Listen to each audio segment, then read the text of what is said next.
It's an ML Sports Take here, brought to you by Welch & Company Jewelers and Stanley Law Offices. The Buffalo Sabres, they win 5-3 over the Nashville Predators. Now listen, they were up in this game 4-0, and you thought it was going to be 5 or 6. They had more chances, a couple down low, and it was a blowout until it wasn't. Sabres got a little loose. They got dominated the entire second period, and then in the third, the first few minutes, they got dominated as well.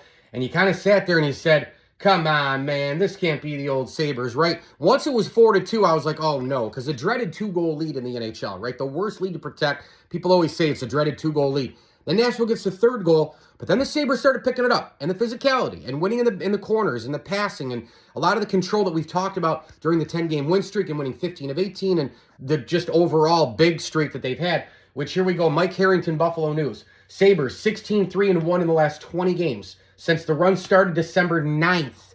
It's over a month ago. They are number 1 in the NHL in wins, number 1 in points, number 2 in point percentage, number 5 in goals at 3.70. It's been unbelievable.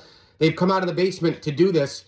And with the Buffalo Bills having another wretched postseason defeat at the hands of the Denver Broncos, Sean McDermott getting fired, the franchise in flux, they don't get press releases right, Admiral McDermott instead of an admirable job.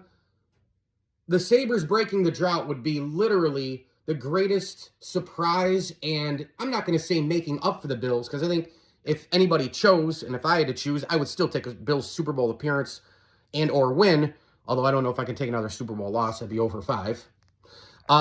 Over the Sabres making the playoffs, but listen, man, I mean, this is Buffalo sports, and you can't always just have your cake and eat it too as a fan of anybody. And I think the Sabres breaking the drought would be a pretty darn cool thing right now. And every point is huge. Every point is important.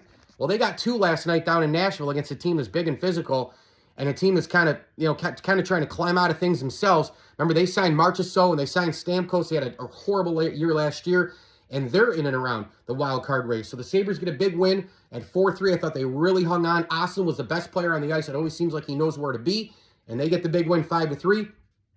2 more points for the Sabres in the wild card race. Mike Lindsley here, ML Sports Take, brought to you by Stanley Law Offices, Arc of Onondaga, Barks and Rec Doggy Daycare, and our great friends at Chick-fil-A of Cicero. Heading over there today for their delicious tenders, fries, nuggets, shakes, and cookies for dessert, made-to-order salads. Don't forget about breakfast for dinner coming up for an event. And for all their events, go like their Facebook and Instagram page, Chick-fil-A of Cicero. Thanks to select partner friends of the program as well. Don Cambereri, my man, big Sabres fan. The Swan and Whitaker families, Bob Lindsley, Daryl Abert, Dan Reynolds, and John Kilb. As I always tell you, enjoy the games.